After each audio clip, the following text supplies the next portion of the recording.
सहनाववतु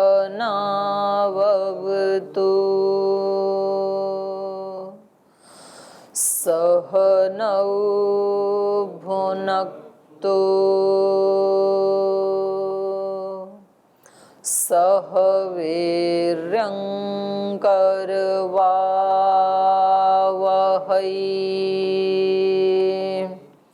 तेजस्विनावधीतमस्तु मा विद्विषावहै ॐ शान्ति शान्ति शान्तिः।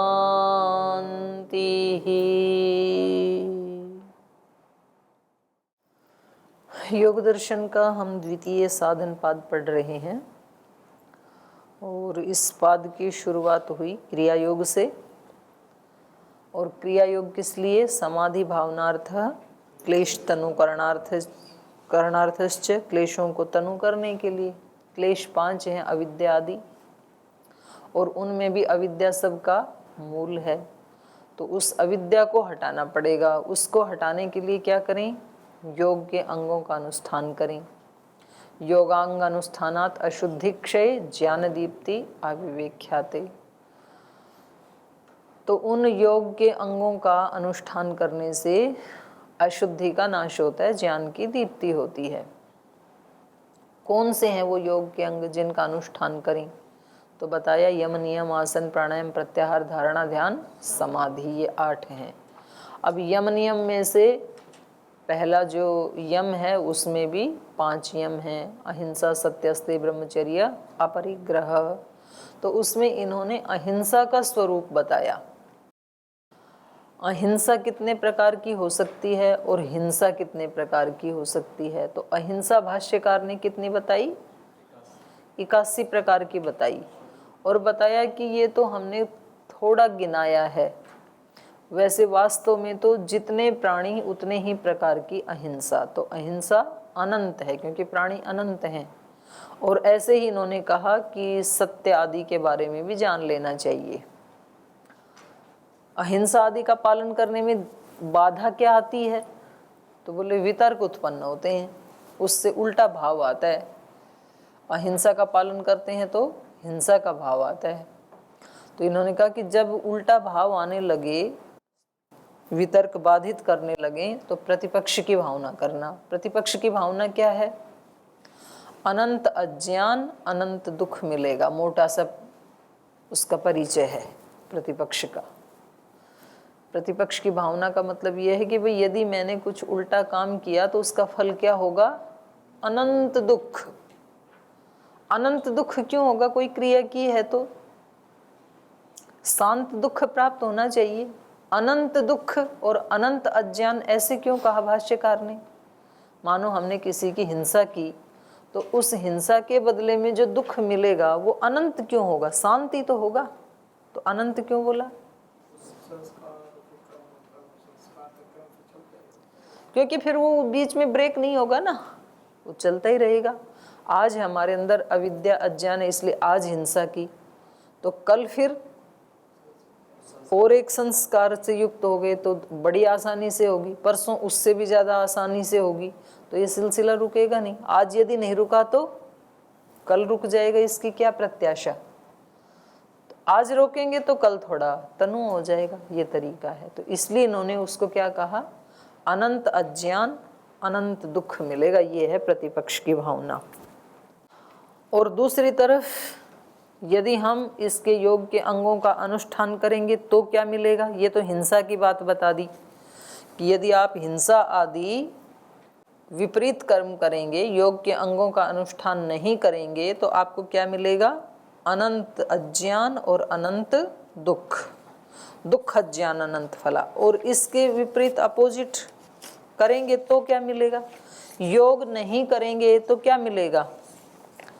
अनंत रोग मिलेंगे। और इसके अपोजिट यदि योग करेंगे तो क्या मिलेगा? अनंत सुख मिलेगा, स्वास्थ्य मिलेगा, समृद्धि मिलेगी, प्रसन्नता मिलेगी। तो दोनों का साथ साथ चिंतन व्यक्ति करेगा तो हेय को तो त्याग कर देगा और उपादेय को अपना लेगा। तो ऐसा ही तो हमारे चित्त की स्थिति है। आज भी हम क्या करते हैं, जो चीज़ हमें दुखदायी लगती है उसको हटा देते हैं, सुखदायी लगती है उसको प्राप्त करने के लिए यत्न करते हैं। लेकिन जो सुखदायी लगती है वो वास्तव में सुखदायी है या नहीं, ये जरूरी नहीं है। क्योंकि अज्ञान के, अविद्या के कारण कभी कभी जो दुखदायी वस्तु है उसको भी हम सुखदायी मान लेते हैं अविद्या के कारण। तो अभी हमें उसको इतना परिष्कृत करना है कि जो वास्तव में सुखदायी है वो ही हमें सुखदायी लगे। तो ये तब होगा जब अविद्या का नाश होगा। तो एक पक्ष के ऊपर सूत्रकार ने प्रकाश डाला कि यदि आप वितर्क से युक्त होकर के और योग के अंगों से विपरीत चलेंगे तो अनंत दुख मिलेगा, अनंत अज्ञान मिलेगा। उससे अपोजिट साइड में यदि आप योग में प्रतिष्ठित होंगे तो क्या मिलेगा, वो इस प्रसंग में बता रहे हैं। तो अहिंसा में यदि प्रतिष्ठित होंगे तो क्या मिलेगा, अहिंसा प्रतिष्ठायाम तत्सन्निधौ वैर त्यागः।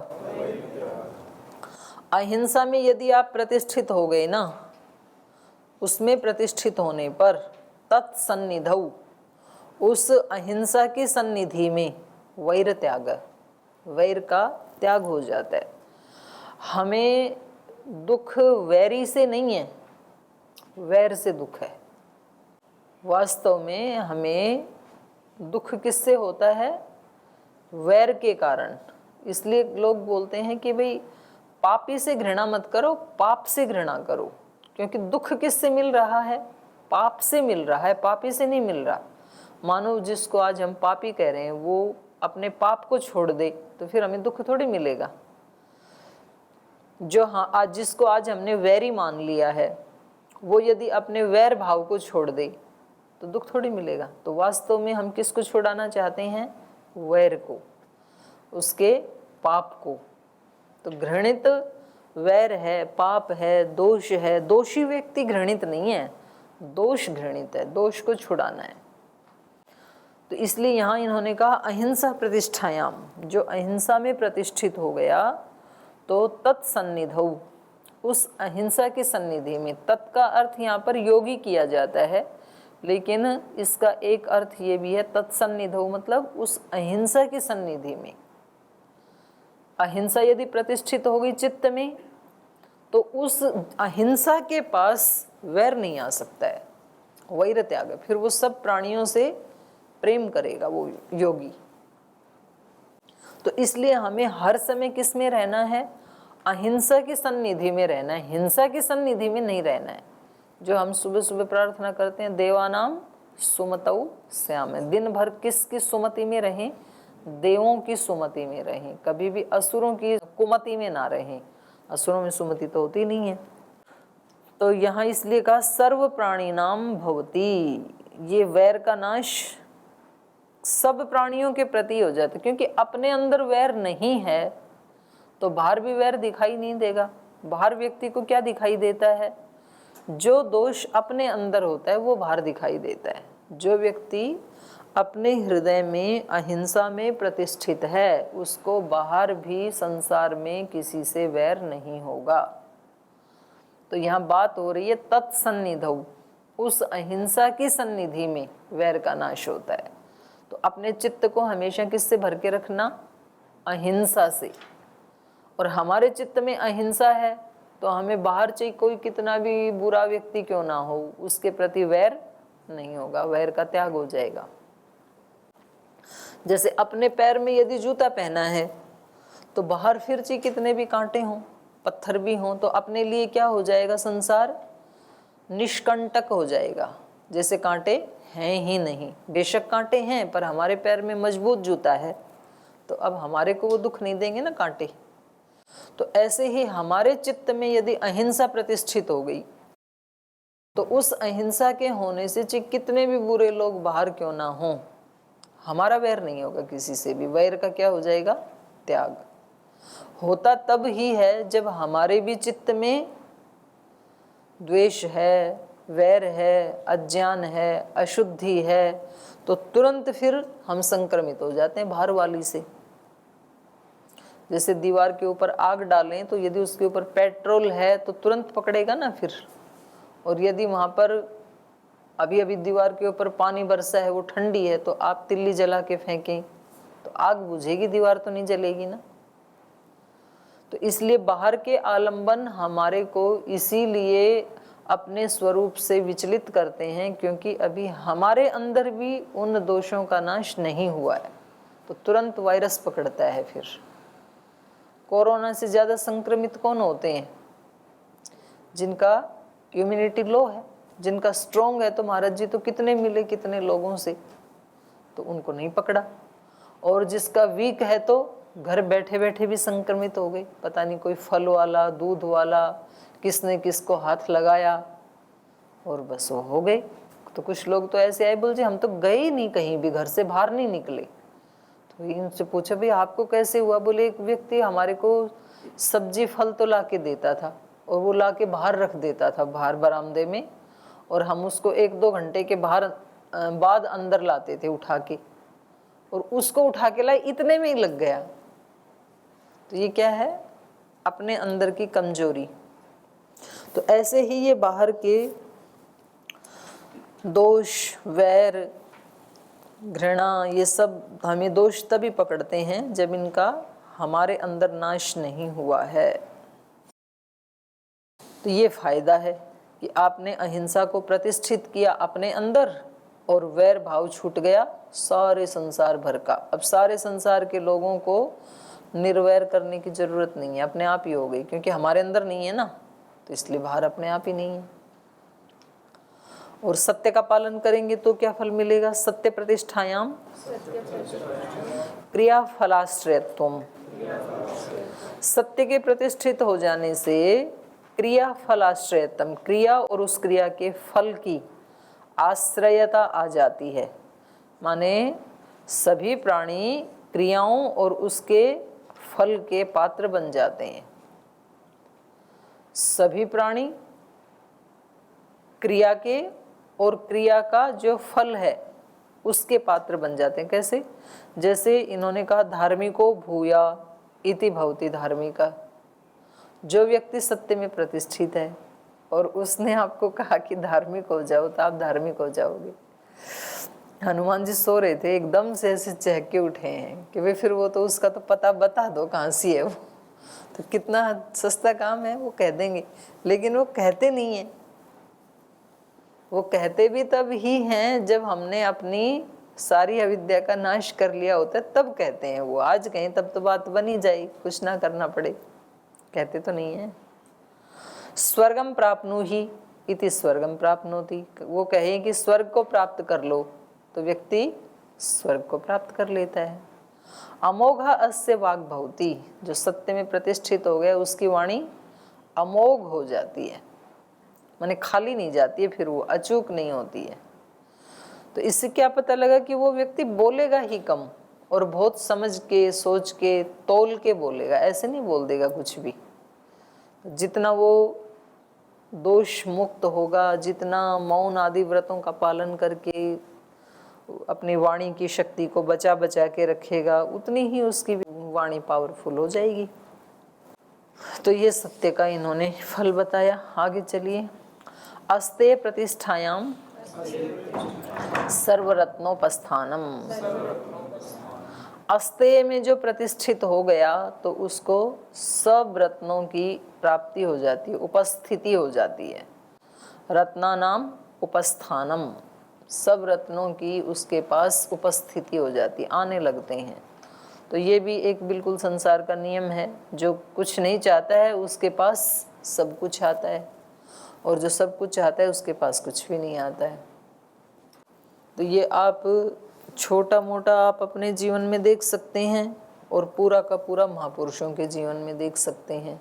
जैसे हमारे मन में लालसा होती है ना किसी चीज़ को प्राप्त करने की, उतनी वो चीज़ हमारे से दूर होती चली जाएगी। हम उसके पात्र नहीं हैं और लालसा रखते हैं, तो फिर वो चीज़ हमें कभी मिलेगी नहीं, हमारे से दूर होती चली जाएगी वो। और हम पात्र हैं और हम कहते हैं हमें नहीं चाहिए, तो फिर वो हमारे पास आने लगती है। ऐसा ही नियम है। एक दूसरा भी नियम है संसार में, जिसके लिए लोग बताते हैं लॉ ऑफ अट्रैक्शन, कि भाई आप जिस चीज़ को चाहते हो ना, तो उसके बारे में सोचना शुरू करो तो वो आपके पास आना शुरू हो जाएगी। लेकिन ये उसके साथ, लॉ ऑफ अट्रैक्शन के साथ ये भी लॉ है कि आप उसके पात्र हैं कि नहीं हैं। अगर आप किसी चीज़ को आकर्षित करना चाहते हैं तो आपको उसके लिए फिर प्रयास भी करना पड़ेगा, तब वो आ जाएगी। तो हम आधा अधूरा लो सोच करके ये ना कहें कि जी मैंने तो बहुत चीज़ों को अट्रैक्ट किया, ही नहीं मेरे पास। तो आपको यदि अट्रैक्शन है कि खूब सारा ज्ञान विद्या मेरे अंदर आए, तो ये काम तो करेगा ये नियम, लेकिन फिर इसके साथ साथ उतनी मेहनत भी तो करनी पड़ेगी। उस व्यक्ति को अपनी एक बार की कम से कम 6, 7, 8 घंटे की सीटिंग तो रखनी पड़ेगी ना पढ़ने की। रोजाना कम से कम 6, 7 घंटे पढ़ना पड़ेगा। फिर लाइब्रेरी में बैठ करके लगातार 4, 4 घंटे, लगातार 5, 5 घंटे पढ़ते ही जाओ और विद्वान बनते ही चले जाएंगे। ये है लॉ ऑफ अट्रैक्शन। और यदि आप केवल उसको चाह रहे हैं और मेहनत करते नहीं हैं, तो फिर वो आपसे उतनी ही दूर भी हो जाएगी। सर्व दिक् स्थानी अस्य उपतिष्ठन्ते रत्नानि, सब दिशाओं से इसके पास रत्न उपस्थित हो जाते हैं, जो अस्तेय में प्रतिष्ठित हो गया। अस्तेय में प्रतिष्ठित होने का मतलब क्या है? कुछ भी व्यक्ति कब नहीं चाहेगा? जब तृप्त होगा। और तृप्त कब होगा? कब मिलेगी तृप्ति हमें? जब सबसे ऊंची चीज मिल जाएगी कि भाई अब तो कुछ पाने योग्य बचा ही नहीं, तभी तो तृप्त होगा ना। यो वही भूमा तत्सुखम। तो जब उसको सबसे ऊंची चीज मिल जाए तब वो तृप्त हो। तृप्त हो तब वो अस्तेय में प्रतिष्ठित हो, तभी तो नहीं चाहेगा। जब तक कुछ भी चाहिए, थोड़ा भी चाहिए, तब तक अस्तेय में प्रतिष्ठित होगा कैसे?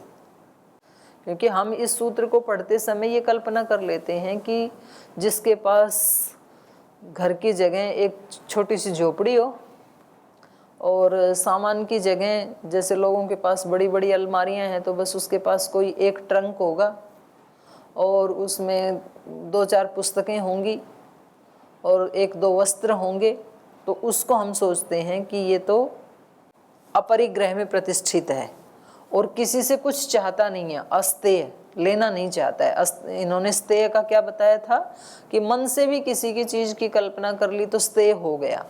मन से भी किसी की वस्तु की कल्पना न करना, या जिनकी वस्तु हम ले सकते हैं वो भी बिना उनकी अनुमति के न लेना, उसको अस्तेय बताया था ना इन्होंने। तो ये स्थिति कब आएगी व्यक्ति की? ये तो तभी आएगी जब वो पूर्ण तृप्त हो जाएगा। और पूर्ण तृप्त व्यक्ति तब ही हो सकता है जब उसको अंतिम चीज मिल जाए। तो ये इतना ज्यादा सरल नहीं है ना, अस्तेय में प्रतिष्ठित होना। और जब व्यक्ति को कुछ भी नहीं चाहिए, उसने पूर्ण सत्य को प्राप्त कर लिया है, तो ऐसे योगी के पास तो चारों तरफ से रत्न आते ही आते हैं, क्योंकि वो खुद एक रत्न है। और फिर वो उन रत्नों को दूसरों की सेवा में लगा देता है, क्योंकि उसको तो कुछ चाहिए नहीं, वो अस्तेय में प्रतिष्ठित है।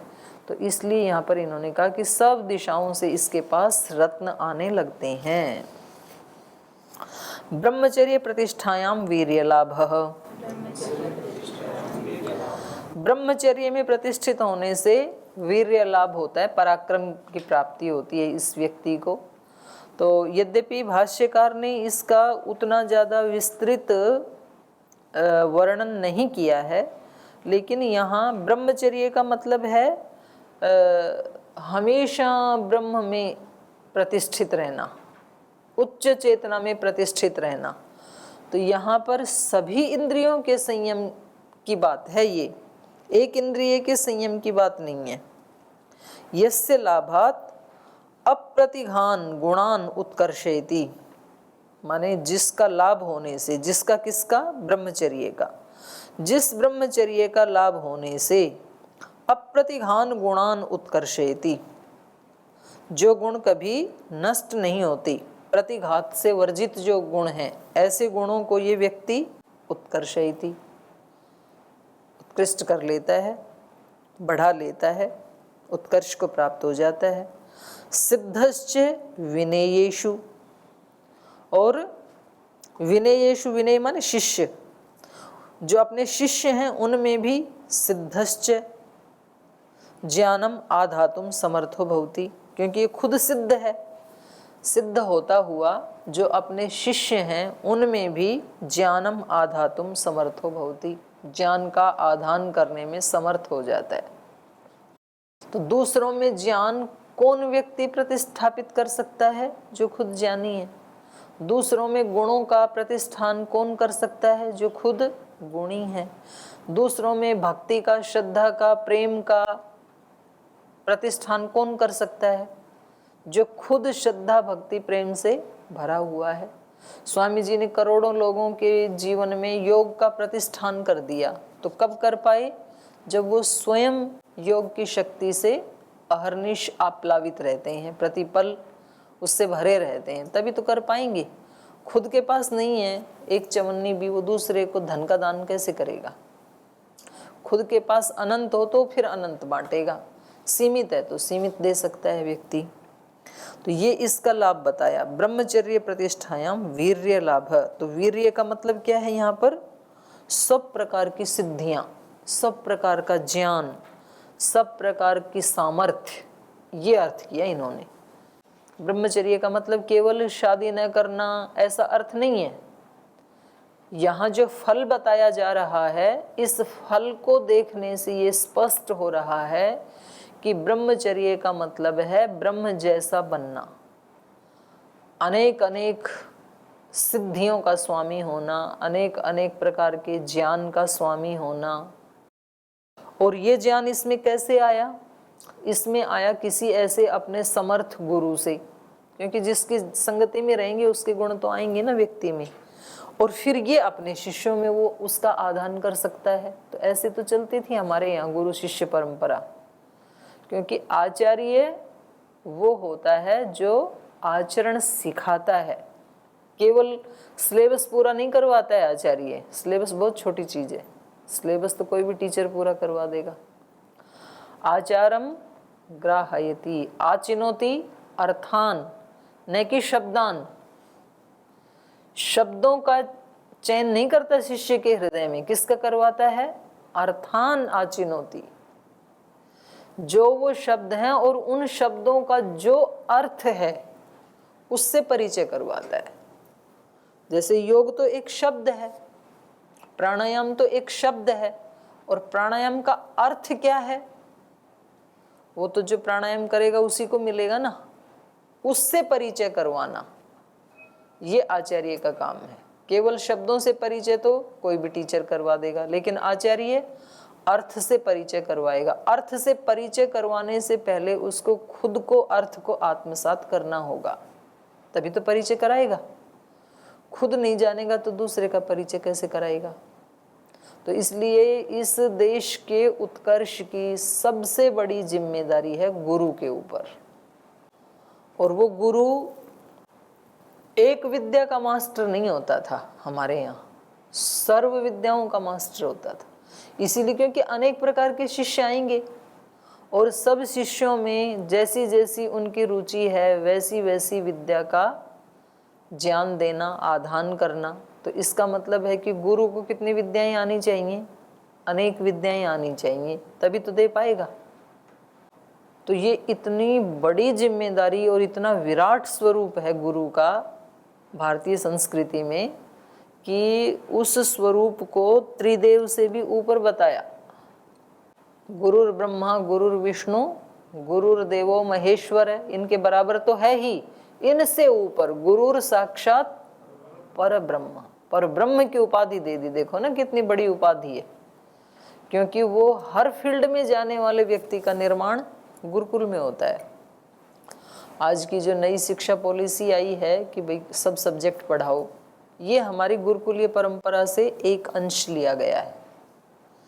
सब शिक्षाएं पढ़ाओ, सबका ज्ञान दो, जैसी बच्चे की रुचि है उसको वैसा ही ऑप्शन 2 यहाँ तक तो ठीक है, पर देगा कब? वो गुरु भी तो ऐसा होना चाहिए, गुरु भी तो बनाने पड़ेंगे, केवल सिलेबस बनाने से तो नहीं होगा ना।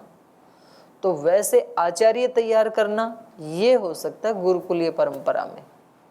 तो इसलिए अगर देश को उन्नत बनाना है तो पूरे देश में गुरुकुलीय शिक्षा पद्धति को लाना पड़ेगा, तब ये हम कर सकते हैं। उनमें अनेक अनेक विद्याओं का आधान, और जो गुरुकुल में रहते हैं, जो व्यायाम, प्राणायाम, ध्यान, अष्टांग योग का पालन, सात्विक आहार, हर समय अपने आप को व्यस्त रखना, ये जो दिनचर्या है, ये इस ब्रह्मचारी की बुद्धि को इतना सूक्ष्म और इतना तीव्र कर देती है कि कुछ ही वर्षों में वो कई कई विद्याओं का ज्ञाता हो जाता है।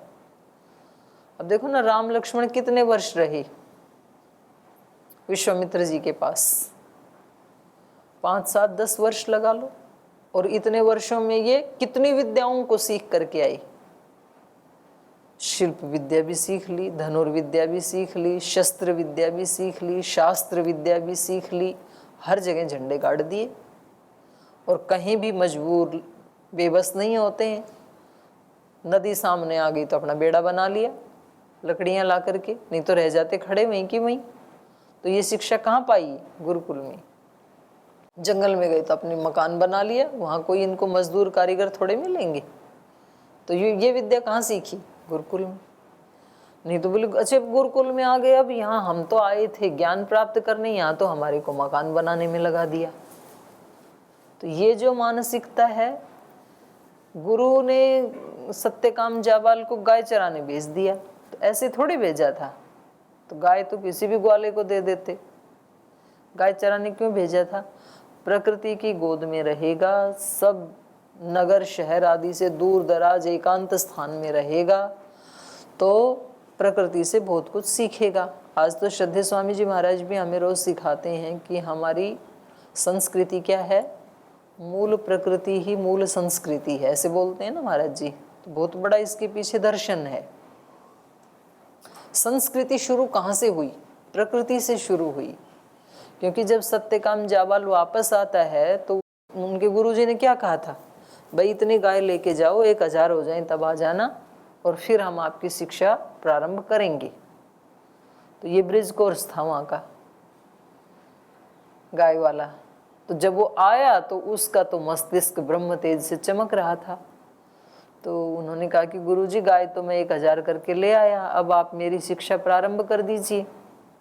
तो उन्होंने कहा शिक्षा क्या प्रारंभ करूं, तेरी तो शिक्षा पूरी हो गई, तेरे तो मस्तिष्क के ऊपर मुझे ब्रह्म तेज दिखाई दे रहा है, पर ये बता कि ये शिक्षा तुझे दी किसने? बोल जी शिक्षा तो मुझे किसी ने नहीं दी, पर हाँ मैंने कुछ तो सूर्य से सीखा, ये सीखा, बता दिया सूर्य से क्या क्या सीखा। ये मैंने चांद से सीखा, ये मैंने दिशाओं से सीखा, ये हवाओं से सीखा, ये वृक्षों से सीखा, ये गायों से सीखा। तो ये बोले बस और सीखने के लिए कुछ बचा ही नहीं, तूने तो सब सीख लिए। तो वहाँ से हमारी संस्कृति शुरू हुई। तो मूल प्रकृति ही हमारी मूल संस्कृति है। तो गुरु के पास रह करके विद्यार्थी एक ही विद्या नहीं सीखता था, अनेक अनेक विद्याओं में पारंगत होता था। और क्योंकि गुरु भी ब्रह्मचारी है, गुरु भी संयमी है, गुरु भी त्यागी है, तपस्वी है, योगी है, इसलिए वो अपने शिष्यों में भी उन विद्याओं का आदान करता है। और शिष्य भी, क्योंकि इसने अपने आप को गुरु के साथ एक मना बना लिया है, तो गुरु के द्वारा दी हुई विद्याओं को कुछ ही काल में आत्मसात कर लेता है। महर्षि दयानंद ने सारी विद्याएं कितने साल में पढ़ ली? 3 साल में। पात्रता थी ना, 3 साल में तो ब्रिज कोर्स पूरा नहीं होता है। और ब्रिज कोर्स करके जो भाग गया वो किसी काम का रहा नहीं, क्योंकि ना उधर का ना इधर का।